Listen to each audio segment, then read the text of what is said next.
محترم جناب رئیس، خانم ها و جنابان، تاجیکستان که 93% مساحت آن را کوهها تشکیل می‌دهند، با چنین شرایط مرکب جغرافی یکی از آسیب پذیرترین کشورهای دنیا در روند تغییریابی اقلیم به شمار می‌رود.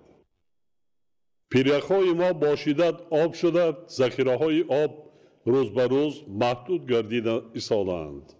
سیل آبخیزی، خشکسالی و دیگر پدیده‌های هیدرومتئورولوژی پی در پی افزایش یافته، همه ساله به اقتصادیات کشور خسارات زیاد وارد می‌نمایند و به این وسیله به سعی و تلاش‌های ما جهت دسترسی به رشد استوار مانع ایجاد می‌کنند. وابسته به این می‌خواستم بار دیگر تأکید نمایم که تأثیر مستقیم تغییریابی اقلیم به ذخیره‌های آب به طور واضح به نظر می‌رسد و این مسئله باید در مرکز دقت جامعه جهانی و خصوص رهبران دولت‌های اعضای کنونسیون قالبی تغییریابی اقلیم قرار داشته باشد.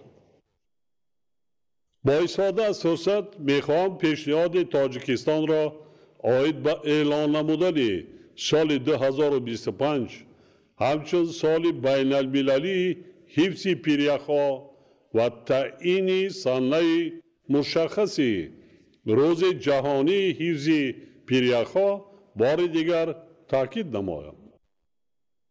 تاجیکستان از جامعه جهانی جهت تأسیس دادن بنیاد بین المللی حفظ پیریخ‌ها که در دایره آن ما توانیم مشترکاً تلاش و ذخیره‌هایمان را جهت اقدامات عملی برای حفظ پیریخ‌ها همچون منبع اساسی آب صاف سفربر نماییم بارها دعوت به عمل آورده است. باعث خوشنودی است که به نزدیکی سازمان جهانی متئورولوژی و ابزار سازمان ملل متحد آب با دستگیری فعال یک قطار کشورهای شریک تشبث نوی را پیشنهاد نمود که موقع گیری همگیرا شده را در مقاومت با تغییریابی اقلیم، محدود شوی ذخیره‌های آب نوشاکی و بد شدن صفت آن پیش بینی می‌نماید. تاجیکستان با مقصد پورا گذاشتن به اداره همگرایانه ذخیره‌های آب با تأکید خاص به استفاده عاقلانه و ثمرناک ذخیره‌های آب در سطح ملی و منطقوی من بعد نیز سعی و تلاش خواهد کرد. در این ضمن تاجیکستان همچون کشور تشبثکار 10 ساله بین المللی عمل آب برای رشد استوار سالهای 2018-2028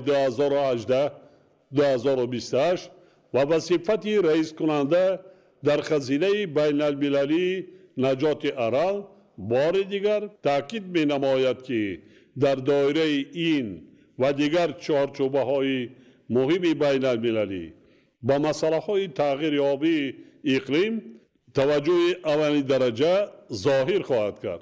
خانم ها و جنابان، در برابر این میخواهم ذکر نمایم که سهم کشور ما در پیشگیری از روند گرمشوی مثبت ارزیابی می‌گردد، زیرا حصه تاجیکستان در حجم گلوبالی پرتوها در سطح پسترین قرار داشته همگی 0.1003% را تشکیل می‌دهد. با وجود این تاجیکستان در چارچوبه سازشنامه پاریس اختیاراً عهده‌دار گردید که حجم پرتو گازهای گلخانه‌ای را از 80-90% سطح سال 1990 زیاد نکند. در صورت مساعدت جامعه جهانی این رقم می تواند تا 65-75% نشان دهنده ابتدایی کاهش داده شود. کم کردن حجم پرتوها و فضا اساساً از حساب ادامه دادن استفاده منبعهای بزرگی انرژی تجدید شونده بخصوص هیدروانرژیتیکا و انرژی آفتاب میسر خواهد شد.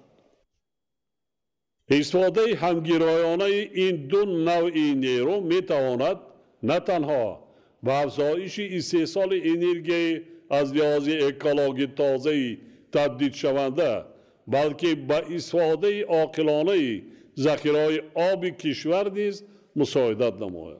با در نظر داشت سعی و تلاش‌های جامعه جهانی جهت دسترسی به سطح صفری پرتوهای گلخانه‌ای ما نیت داریم که اقتدارهای خود را عاید به استحصال انرژی سبز تا سال 2050 دو برابر افزایش دهیم.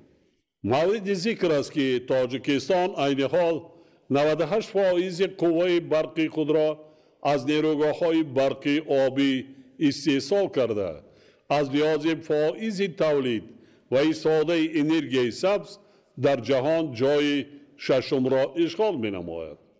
به قدر بنیاد انشاءات نوی هیدروانرژیتیکی بخصوص نیروگاه برقی آبی راغون با اقتدار 3600 مگاوات کشور ما در این رده‌بندی به دو زینه دیگر بالا می‌براید.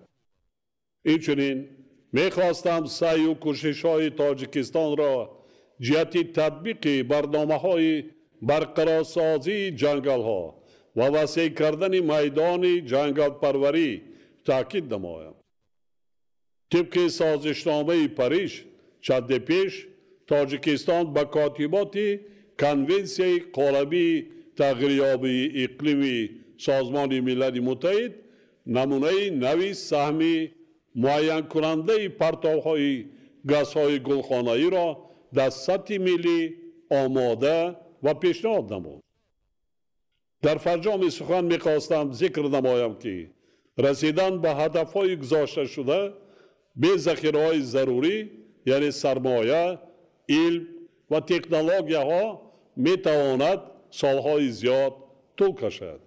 از این رو برای بسیاری از کشورهای رو به ترقی مساعدت جامعه جهانی در این جاده چون هر وقت مسئله نهایت مبرم باقی خواهد ماند. از توجهتان سپاسگزارم.